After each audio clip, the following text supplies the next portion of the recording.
वालेकुम सलाम जी। मैडम, आपने काफ़ी ज़्यादा इस सारे मामले को करीबी से देखती हैं जो अदलिया में हो रहा है। ये जो इस्लामाबाद हाई कोर्ट के जजेस ने किया है, इतनी ताख़ीर क्यों की? उन्होंने जब पहली मरतबा हुआ था उसी वक्त उनको खड़े हो जाना चाहिए था। देखिए, बात ये है कि ये पहली बात तो मैं ये करूँगी कि पाकिस्तान के अंदर कोई नया ऐसी बात नहीं है। हम हमेशा से यही देख रहे हैं कि कुछ ऐसे अदारे हैं गैर जमहूरी जो पूरे निज़ाम के ऊपर कैप्चर्ड है, जो पूरा निज़ाम जिन्होंने कैप्चर किया हुआ है।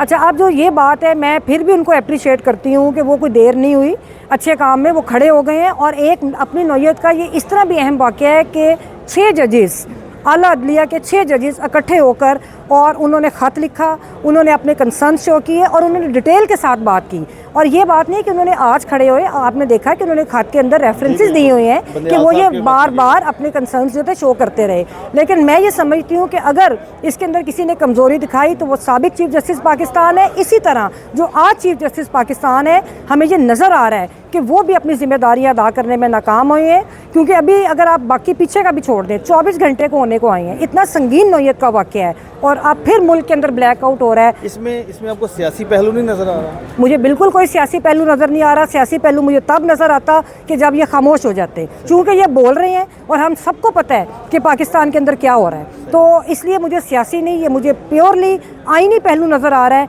कि पाकिस्तान के आइन को सबोताज किया गया, पाकिस्तान के कॉन्स्टिट्यूशन को और जो बुनियादी इंसानी आज़ादियाँ हैं उनको किस तरह इन्होंने कॉम्प्रोमाइज़ किया है, मेरे सामने ये है। और मैं एक और बात, मैं ये समझती हूँ कि चीफ़ जस्टिस पाकिस्तान को इसका ओपन ट्रायल करना चाहिए। अगर उनको धरना केस के अंदर उनको वो लोगों की निशानदेही हो गई थी कि जो उसके अंदर इन्वॉल्व थे, फिर इसी तरह के शौकत सिद्दीकी वाले केस के अंदर उनको लोगों का पता चल गया, तो ये भी कोई ऐसी नई बात नहीं और मुश्किल बात नहीं। उनको इसके तह तक पहुंचना चाहिए और जिम्मेदारों के खिलाफ आइन के तहत कार्रवाई होगी। अच्छा, एक ये भी खबर आ रही है और जो सोशल मीडिया पर भी चल रही है कि इनमें से 3 जजेस ऐसे हैं जिनके खिलाफ सुप्रीम जुडिशल काउंसिल में ऑलरेडी दरख्वास्तें पेंडिंग हैं।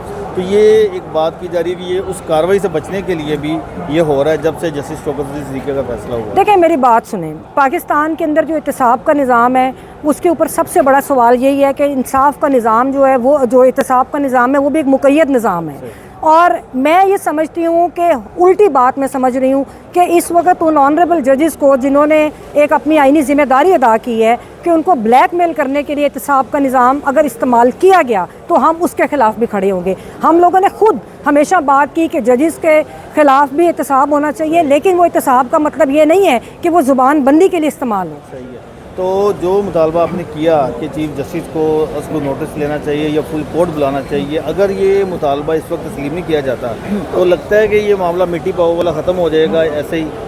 देखिए, बात ये है कि हम वकला तो खड़े होंगे, हमने हमेशा अपनी जद्दोजहद की है और इस वक्त पूरे पाकिस्तान की वो आवाज़ है, पूरा पाकिस्तान का बच्चा बच्चा भी इस निज़ाम को तस्लीम करने को तैयार नहीं है। और मैं ये समझती हूँ कि even high court, Lahore high court के जजेस के अंदर बहुत अच्छे क्रेडिबिलिटी वाले जजेस मौजूद हैं जिन्होंने कुछ अर्सा पहले भी आपने देखा कि जैसे भी पहले भी जिक्र हुआ किसी को ट्रांसफ़र कर देते थे। मैंने खुद बतौर ओहदेदार जिस दिन परवेज़ लाई का केस था तो मैंने देखा कि किस तरह सफ़ेद यूनिफॉर्म के अंदर, सफ़ेद कपड़ों के अंदर कौन से लोग आए, 200-250 बंदा आप कैमरे निकलवा लें, उनकी फुटेजेस निकलवा लें, तो उन्होंने किस तरह अदालत का अहाता किया। हम तब भी खड़े थे, हम आज भी खड़े हैं और मैं ये तवक्को करती हूँ कि हर हाई कोर्ट का, ना सिर्फ हाई कोर्ट के जजेस बल्कि सबॉर्डिनेट जुडिशरी के जजेस भी जो बहुत बाज़मीर लोग उधर मौजूद है सिस्टम के अंदर, वो भी खड़े होंगे। बल्कि उन अदारों के अंदर भी, हमारी शायद फ़ौज के अंदर भी कोई बाज़मीर लोग मौजूद जो हैं, उनका भी फ़र्ज़ बनता है कि वो पाकिस्तान के आइन के लिए अपनी आवाज़ उठाएं। और एक और बात,